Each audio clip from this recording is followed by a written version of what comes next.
All right, really appreciate having a minute or two with you guys. So show of hands, who here is or was a member of PRSSA or PRSA? All right, that's what I like to see. So my next point, which may be lost on you, but please help me evangelize. We get a lot of feedback, the misperception around really what PRSA is and what it can be. A lot of folks kind of have in their head just the traditional media relations. We all know those lines have blurred quite a bit, a lot of gray areas. So we're really working toward having an integrated PRSA. We want to cover internal comms, external comms, marketing, social, digital, you name it. So the more voices we have beyond those traditional media relations, around the board, in the room, volunteering on committees, the more helpful when we are putting together the content for our members and our guests. So I really encourage you to get involved. I'm the incoming president for PRSA Chicago 2017, and we're working on the board slate right now. If you're interested in becoming involved at that level, or maybe just want to kind of dip your toe and get involved with a committee, I'm happy to talk to you today. You can tweet me at @KDrinkWine, just like it sounds. Instead of drink milk, drink wine. I like to think of it as a command. I do want to just give a couple plugs because I promised. We do really try to cater to professionals at all stages of your career. So don't feel like it's just, kind of a feeding ground for young professionals, although we do have a really active young professionals network. So if you're making that bridge from PRSSA to PRSA, it's a really nice way to expand your network and get involved at the local level. And we have our next luncheon that's coming up is really a conversation with the newest members of the media to Chicago, and that's on November 16th. More information is on prsachicago.com, or again, just harass me here. I'll be around. I'm going on a tour, so we can chat. All right. And with that, without further ado, I know we're running a little bit behind schedule, so I'd like to introduce Joe Truncale, the CEO of the Public Relations Society of America. Joe specializes in strategy, customer analysis, and organizational effectiveness. Prior to joining PRSA, Joe spent 30 years with the National Association for Printing Leadership, an organization he helped guide from traditional printing into the digital age. He holds an undergraduate degree from Monmouth, a master's degree from Rutgers, and a PhD in media, culture, and communications from New York University. Please join me in welcoming Joe. And it's really wonderful to be here, especially think about this timing, right? We got to get to go to a sports bar tonight, watch the Cubs win a World Series for the first time in quite a while, I understand. I think it was in 1908, is that right? So anyway, so that's exciting, very exciting. PRSA, by the way, is undergoing a transformation of its own. We just completed a pretty heavy-duty strategic planning analysis. Much of the research we did in preparation for that strategy, I'm going to share with you here over our next few minutes together. And what we bring from all of that is, PRSA next year, 2017, will be our 70th anniversary, 70 years as an organization. And a lot has happened in those 70 years, to be sure. But one of the things that we come to realize, there's a lot of things PRSA could do and could be, but mostly at our core, we are a learning organization. A learning organization. That's a phrase I first heard some years ago when a gentleman named Peter Senge, who was a professor of business management at the Sloan School for MIT, wrote a book called The Fifth Discipline. The Fifth Discipline described the learning organization. This is about 20 years ago. And the theory at the time was that for organizations to flourish and for the individuals inside those organizations to flourish, they were going to have to embrace the idea that continuous lifelong learning was not a nice to have, but indeed was an essential. That's as true for organizations as it is for individuals. And so that really is our core. We're a learning organization.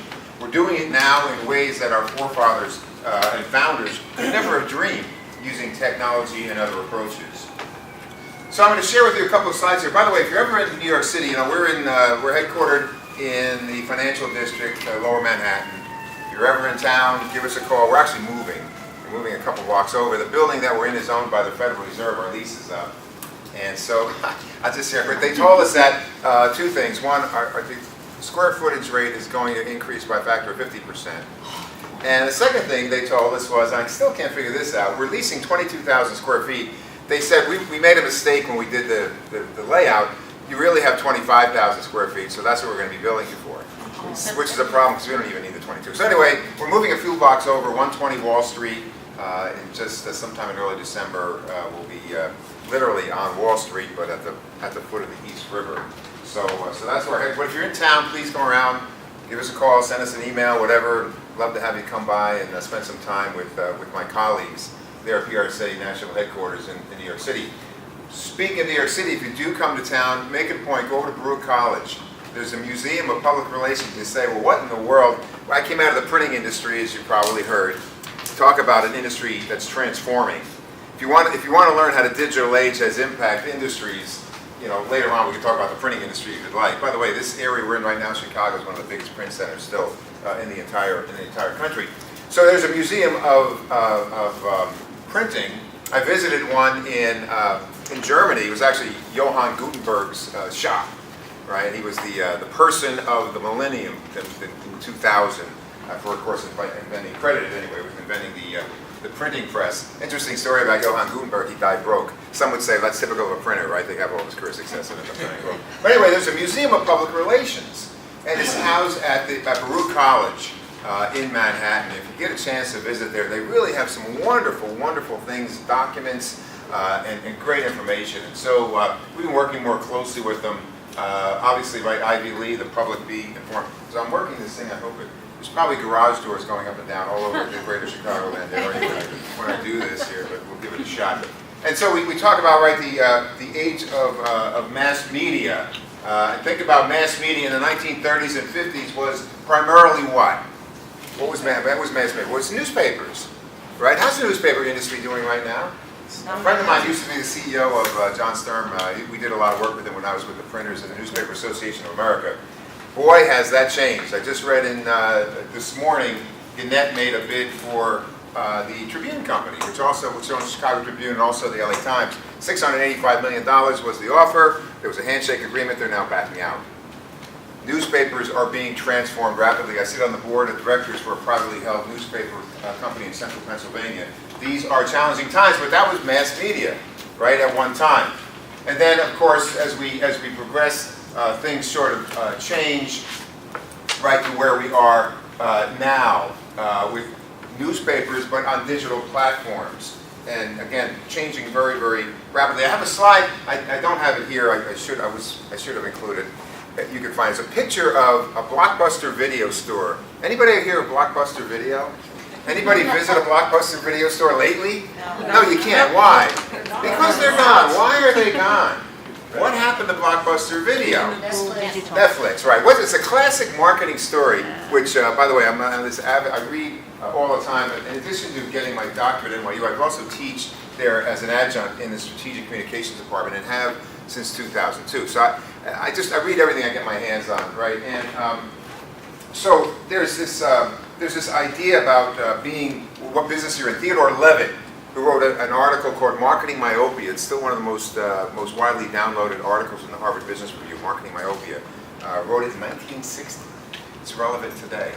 Other articles about industry transformations written by a guy named Michael Porter in 1978, still relevant today. So why do I go through all of that? Well, technology changes things. Blockbuster Video. What business was Blockbuster Video in? Anybody know? VHS. Yeah, first VHS. You guys are too young to remember that. I could have remembered it. Sometimes I teach at NYU, I'll make comments to my students about TV shows, and they look at me like I just stepped out of a flying saucer. I said, go on, MeTV, is it now? You can watch old TV shows. Anyway, yeah, they were in first DVDs. They were in the business of people getting in their cars, driving down to a store, looking around. Maybe they know what they want when they go in. Maybe they don't. They browse. They pull first a DVD, and then more recently they really upgraded the technology. First a VHS, and then a DVD. Go to the register, where they see what at the register? Gigantic boxes of candy, like you get at the movie theater, right? Big bags of popcorn about the size of, it looks like peat moss could be in there. That's how big these packages are. And home they go, and they load it up, they watch the movie, and then what do? Reverse the process, go back to the store, drop it off, maybe get another one. That's the business Blockbuster thought they were in. What business was Blockbuster really in? Entertainment. The fact that people would like every so often to watch movies in the comfort of their own home, where their feet don't stick to the floor, and candy doesn't cost $17 a box, right? So they could have owned that digital transformation, but they didn't. What was next? Somebody mentioned Netflix before. What was their business model to start with? Same type of thing, except what? We'll mail it to you, right? We'll mail it to you. And then what happened? Well, you know, they decided they could do it online, and so they made the transformation. Blockbuster didn't. Blockbuster did not want to give up their brick and mortar facilities. They had too much invested in it. It was mentioned earlier, I spent a big part of my career in the printing industry. We developed a business advisory service where we would go and do strategy sessions for privately held businesses. My practice area was executive coaching and facilitating strategy sessions. And we used to have a saying when we go into work with entrepreneurs. If somebody is going to put you out of business, let it be you. Many times organizations don't want to make this transformation because they fear that, well, this is the business we're in, what will happen? Well, somebody's going to disintermediate you anyway. Technology does that, and it doesn't care. It doesn't care. Right, anyway, enough about Blockbuster. So you can see how all this kind of comes together and helps really blur the lines over what we're doing. The conversation starts to shift. You heard some of our earlier speakers talk about this. So I mentioned that we just formulated and released a 3-year strategic plan for PRSA. By the way, I've been there not even 2 years yet. It'll be 2 years in January. And so we said, well, okay, what do we have to work with? The first thing we want to do is do some research, and this is both qualitative and quantitative.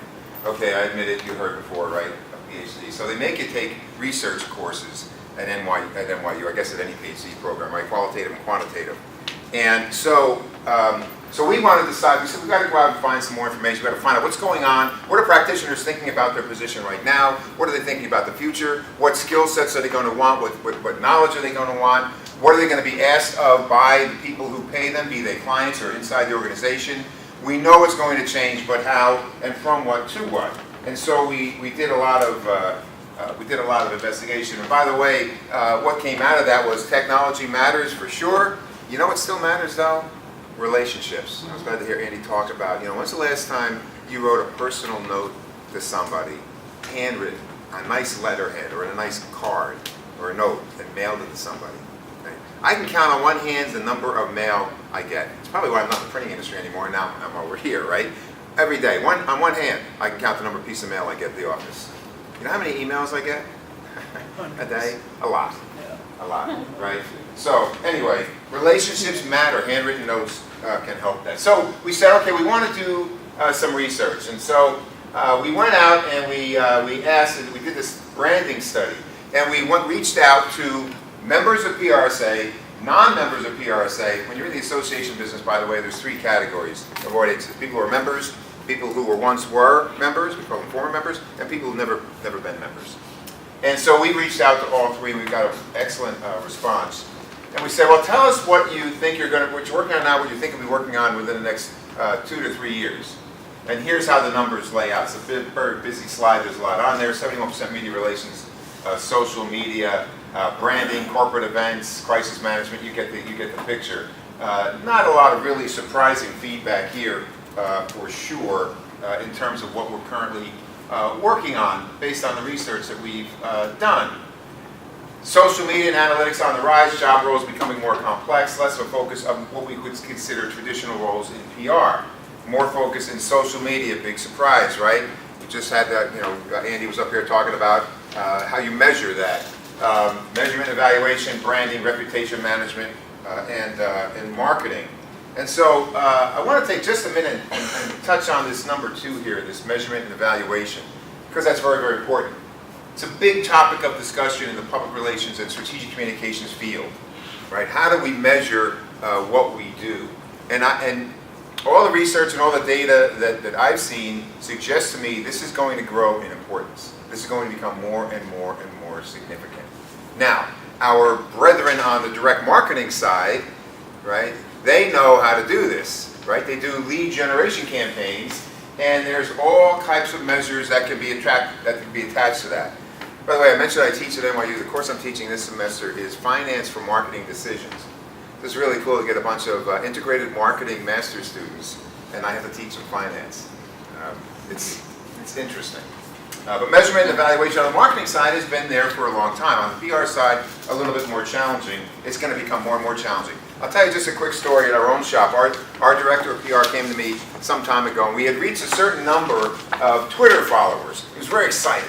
It's well, we finally got, whatever the number is, whatever, Twitter followers. And my response to him was what? One 3-letter word. And 10 chapters, and we have about 22,000 professional members. We have another 11,000 members in PR SSA, the student organization. We have 22,000 professional members, 100,000 followers. So let's say not all 100,000 are really interested maybe in becoming a member of PRSA, but some number are. Let's say that number is 20%. That's 20,000 people. And let's say 10% of them, if we reach out to them and follow up with them, actually do end up joining. That means that we can, in effect, increase our membership by a factor of 50%, just with those quick numbers. See, here's what I want you to think about. Here's the corollary. I know what's on Laurent's dashboard, Twitter followers, the number of Twitter followers. You know what's on my dashboard? Those are the kinds of numbers that are my dashboard. So when I go around and I talk to professionals, I stress this. Measurement's important. You have your own measures. What are the measurements of the people that you're reporting to? What is it they're keeping track of? And how does what you do feed in with what they're trying to accomplish? I told you we use the 3 categories, right? This is, I thought, was an interesting slide. Currently a member of PRSA, was a member, but not currently, never been a member, right? 3 categories. A couple of questions I just thought you might find interesting. I certainly did. One is, I'm proud to be part of the public relations communication field. 63% of PRSA, I see they have that pride right there, just leave the pack there, being proud of being in the field. 52%, 55%, you see the numbers there. If I had the opportunity, I would choose to work in the PR communications field again. Again, around half. I find my job rewarding and meaningful. About 51% of the members and a little less for the non-members. I'm very optimistic about the future of public relations and communications field. Less than 50%. I don't get this one. You should be very optimistic about the PR field. It's growing. It's growing in terms of need, and it's growing in terms, projected to grow significantly in terms of employment, and it's growing in terms of relevance. Organizations need what we do. As I've traveled these last 2 years, I've traveled all over the country, chapter meetings, section conferences, district conferences, talking to people. I will tell you this, I am very, very impressed with the work our members do. Our members bring unique value to their stakeholders each and every day. One of the major initiatives for PRSA going forward is to craft and communicate that message, but not to ourselves, but to take that message to organizational and business leaders in a very fact-based way so that they'll understand at closer range the value of what it is you do day in and day out to serve your stakeholders. Very optimistic about my career prospects, and here's this last one. It's easier to learn how to do my job than many other occupations. Nobody agrees with that one, right? It's kind of like, there's a phrase out there, I told you I do a lot of strategic planning facilitations. I was doing one last week in San Francisco, and I told the group, I said, facilitating a strategic planning meeting is very easy when you don't know what you're doing, and very difficult when you do. It's kind of public relations, isn't it? Anyone who thinks they can do it, but do it badly. So we see these competing forces here, right?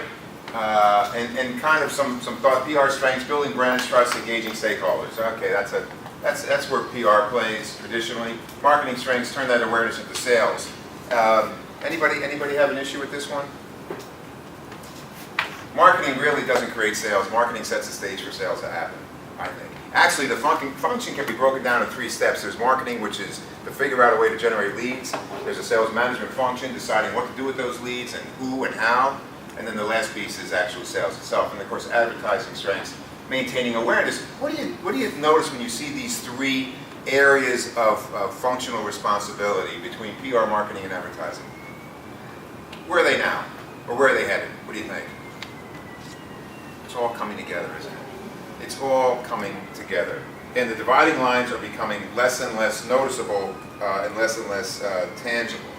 So that's where we're headed. So what are some of the advantages of this integration? Improved metrics for all efforts. Again, I mentioned that this is very, very important and will continue to be going forward.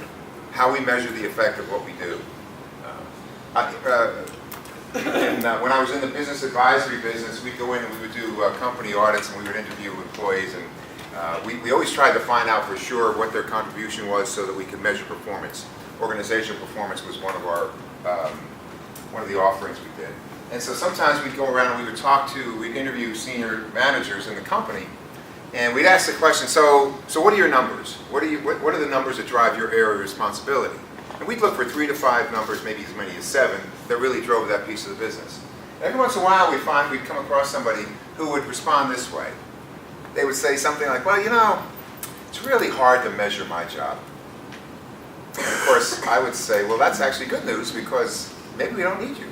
If you can't measure the contribution you're making, maybe we could do without this particular function and direct those dollars somewhere else. Within about an hour, we had some numbers. Usually we talk about that. But so measurement's going to continue to be important. Social media, media relations, and executive communications as a lead gen tool. Andy talked about the Content Marketing Institute out of Cleveland. They do some great work in that area. And integration between investor relations, employee communications, drive business strategy, cultural alignment. These areas are going to be very, very important. The manner in which we communicate internally and externally in our organizations will never be more important than it is right now, because of the sheer speed in which information travels, right? And reputations are made or lost in minutes today. So what's the overall industry landscape look like? Well, job responsibilities are continue to broaden and grow. Depending on where you are and how you think about this sort of thing, that's either an overwhelming challenge for you, or it's a tremendous opportunity for you. It really does depend on how you view it, right? But it is changing, and it is going to broaden. The lines between marketing and communications continue to blur. Content creation, key industry driver. You heard Andy talk about that. Today's employees need more than traditional skills. We're going to touch on that right now, because whenever I bring that up in groups, I can see some people, they start to get a little bit nervous about that. Yeah, the blocking and tackling of strategic communications and public relations, and those skill sets will be required more than ever before. But as my friends who are economists, I have friends who are economists, say, it is necessary but not sufficient. We need to be more, we need to do more, we need to learn more if we're really going to contribute at a higher level and maximize the potential and the opportunity that exists in this transformation. And organizations are going to use freelancers more than ever before. Some of the drivers of communications industry change. This from the USC Annenberg study, the Global Communications Report. Adoption of technology, increasing demand for content, and expansion of communication channels. That third one, of course, is tied directly to the first one. I showed you that slide about mass communications in the 30s. Was primarily one channel, newspapers. Now it is multi-channel, and it's available 24/7, 7 days a week. Top 10 industry growth drivers, and you see that we've touched on them: community relations, brand reputation, executive communications, crisis communications. You see the list, no surprises there. Over the next 5 years, the ones that, according to the Annenberg study, are going to be the biggest and most significant: content creation. As public relations and strategic communications professionals, we are going to have to take charge of that. Doesn't mean we need to do it, but we need to make sure it gets done. Right? Content communications, internal communications, community relations, brand reputation, and social media. Those are the big 5, if you will, in terms of industry drivers for growth over the next 5 years. And here's the thing, whether it's fair or not fair, strategic communication professionals are going to have some established level of competency in all of these. Right? That's going to, content marketing would be the top one by far. And you heard Andy talk about that before. Why? It's a primary source of getting people to engage with you, being recognized as a credible resource. And once you're there, you can do a lot of other things. I mentioned the freelancing economy. We see this. I'm going to mention another author who's been around for a long time, a guy named Charles Handy. He wrote a book called The Age of Paradox. This was about 20 years ago, The Age of Paradox. And in that book, he talked about, he was a business consultant. He worked for Royal Dutch Shell years ago. I think he got knighted. I think that's right. So maybe Sir Charles Handy. But anyway, The Age of Paradox, he talks about the portfolio worker. This is 20 years ago. And he got across this idea that our ability to contribute value right? And to be compensated for that value is going to depend largely on what we know and what we can do with what we know. That's a way of creating unique value in the marketplace for which somebody will pay. Whether we do that individually, we get paid directly from a variety of people, or whether we get paid by one source to do that internally. This idea of the portfolio worker first came on my radar screen 20 years ago from Charles Hind, right? And he started talking about this. So, which means that for each of us as professionals, we have to dedicate ourselves to saying we're going to be up on our skill sets and our knowledge and our ability and yes, our networks, so that we can get things done. And every time we learn something new or something more, make another content or have another resource, that makes us more valuable. To whom? To whoever is going to pay us to do what we do. Again, whether we work independently or whether we work inside of an organization. The portfolio work. So right now, about 53 million people doing some form of freelance work. Doesn't mean this is all they're doing. Right? Doesn't mean that's all they're doing. Some have full-time employment, but are also doing some freelance work. And the estimated number is about 107, 115 billion freelance earnings overall in the economy right now. So that is going to continue, again, because of the varied skill sets that are out there. So, what do we do with all this? We know it's changing, new skills, new requirements, right? What does that mean for us and where do we go from here? This is from the World Economic Forum. Now, these are top 10 skills in business, not particular to our profession or industry, but nevertheless relevant, I think, and that's why I'm sharing it with you. In 2015, they were complex problem solving, coordinating with others, people management, critical thinking, negotiation. You see the list on the right.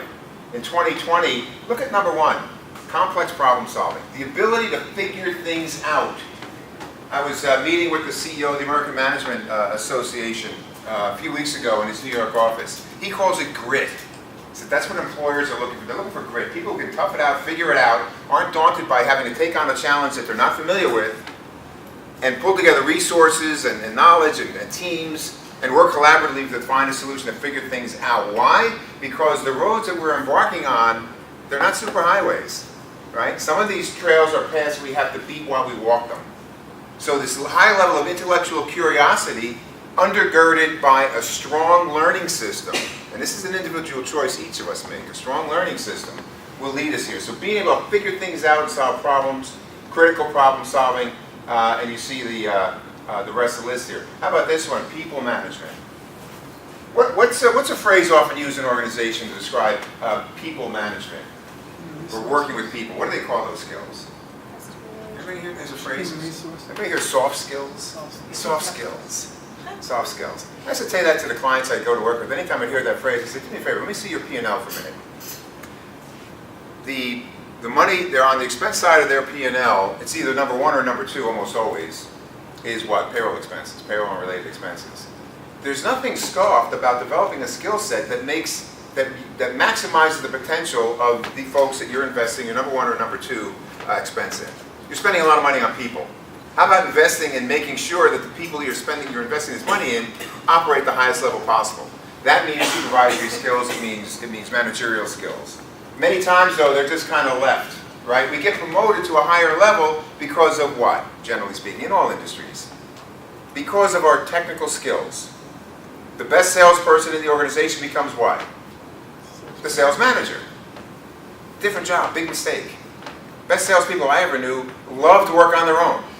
I was in sales for a long time. I loved it. I still am, actually. One of the reasons I liked it is no one ever had to tell me how I was doing. I knew. Now you become a sales manager and all of a sudden what? My results matter, but they matter differently now. Now I've got to get 8 people all functioning in a high level. That's how my results are determined. Different kind of job. Different kind of job. So the people management part is a big deal. Not a lot of change, except that if you look carefully at 2 lists, active listening and quality control are 2 of the skills that will drop out of the top 10 by 2020. I don't know how you feel about this, but I think these things still matter a lot. You got to turn out quality work and active listening. Look, what business do we tell people we're in? We're communicators. I heard that, we're communicators, which means we have to be really, really good at what? Listening, active and effective listening. In the workshops we did in my prior life, I had a module, and I used to actually teach this one, active listening, effective listening skills. And we had these exercises we would take people through to see if they were good at listening, or not. Has anyone ever Anyone ever been told you're a really good listener?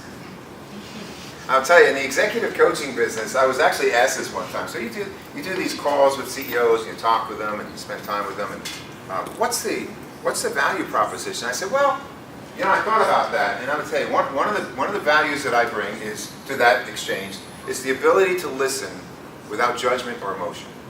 The ability to listen without judgment or emotion. And the person asked me that, said, that's it?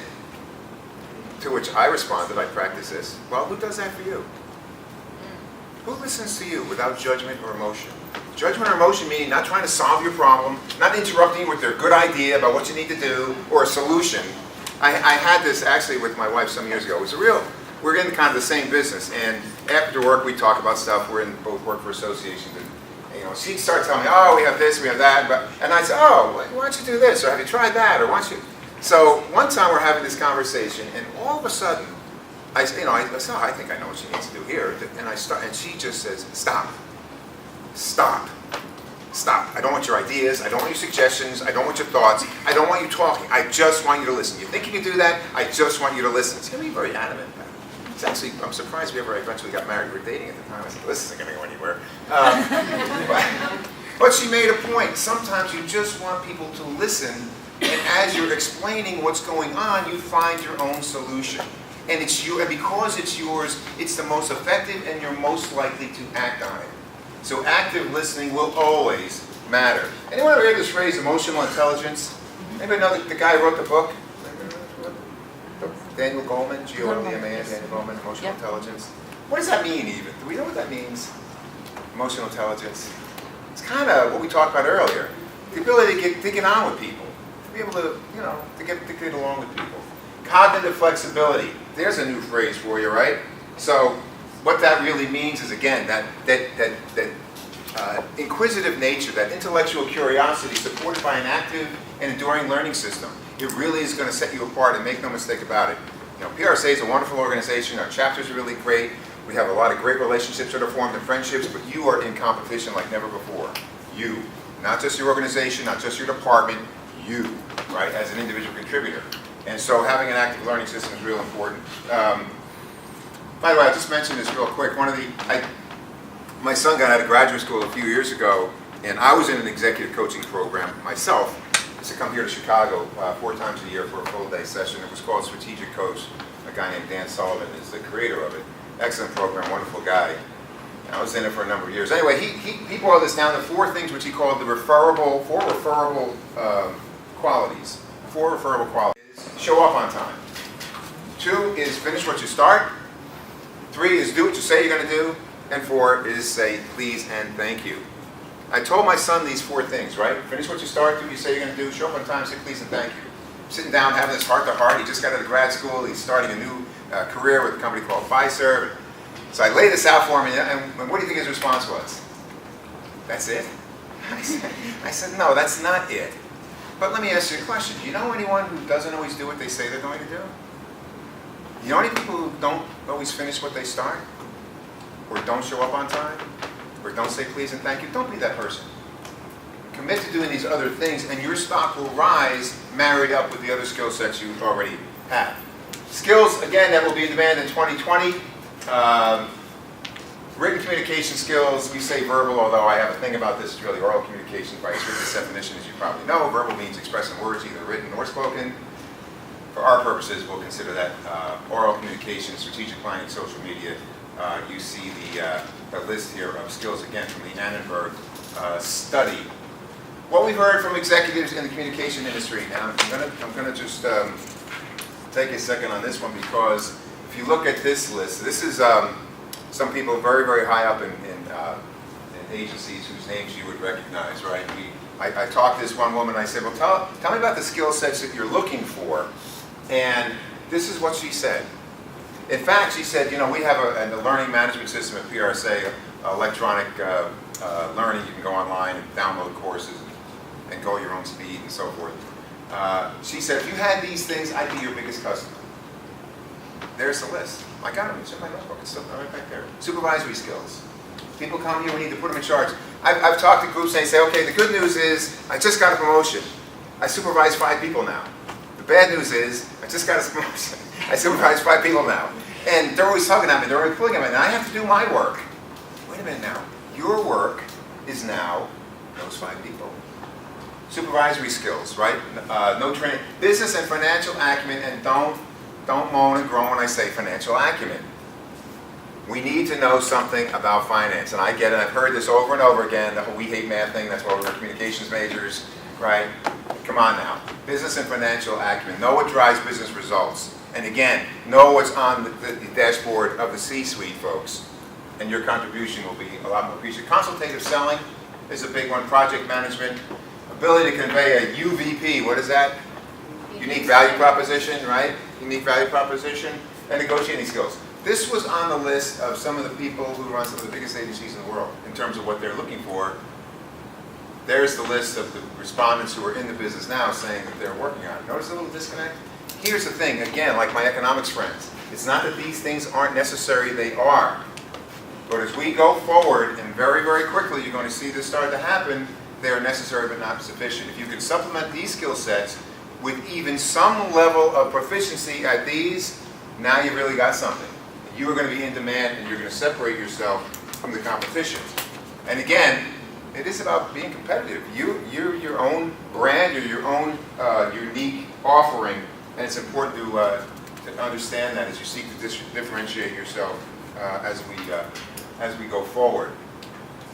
Adaptability, I think that's really one word to say, if I can kind of put a bow on this little update here for you.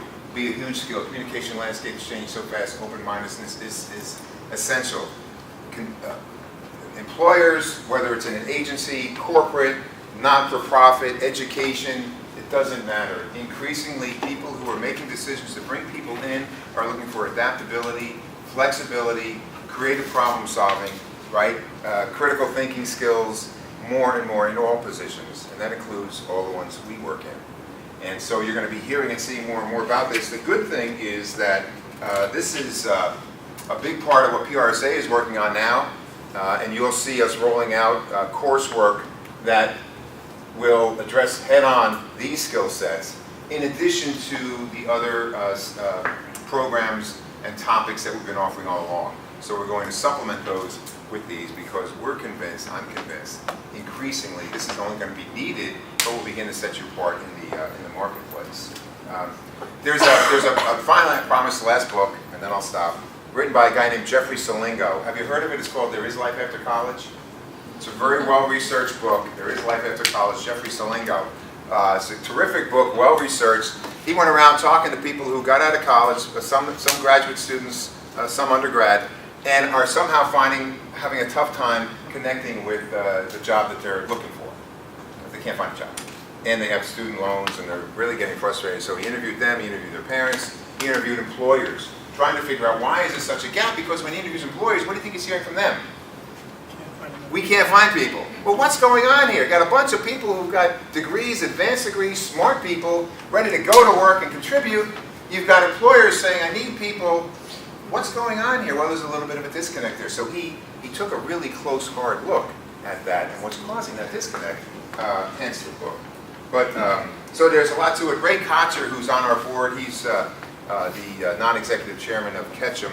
He's on the PRSA National Board. He interviewed Jeffrey in a video we did a few weeks back down at the National Press Club in Washington. It's on our website now. You can find the video link and watch it if you like. But his whole thing, one of the big points that Jeffrey Salingo makes is the fact that you get a graduate degree, all right, now you're ready to go. You don't stop there. This idea of lifelong learning, remember I mentioned, I heard that phrase 20 years ago from Peter Senge? It's back again in the form of Jeffrey Salingo, who is saying to people, if you really want to succeed in your career, you've got to get around to this idea that continuous learning has got to be part of your DNA. It's got to be baked in. It's got to be hardwired, factory installed. We have to understand that learning never stops. And that's what's really going to help us contribute and have the kind of careers that we really like to. So, anyway, that's it for my prepared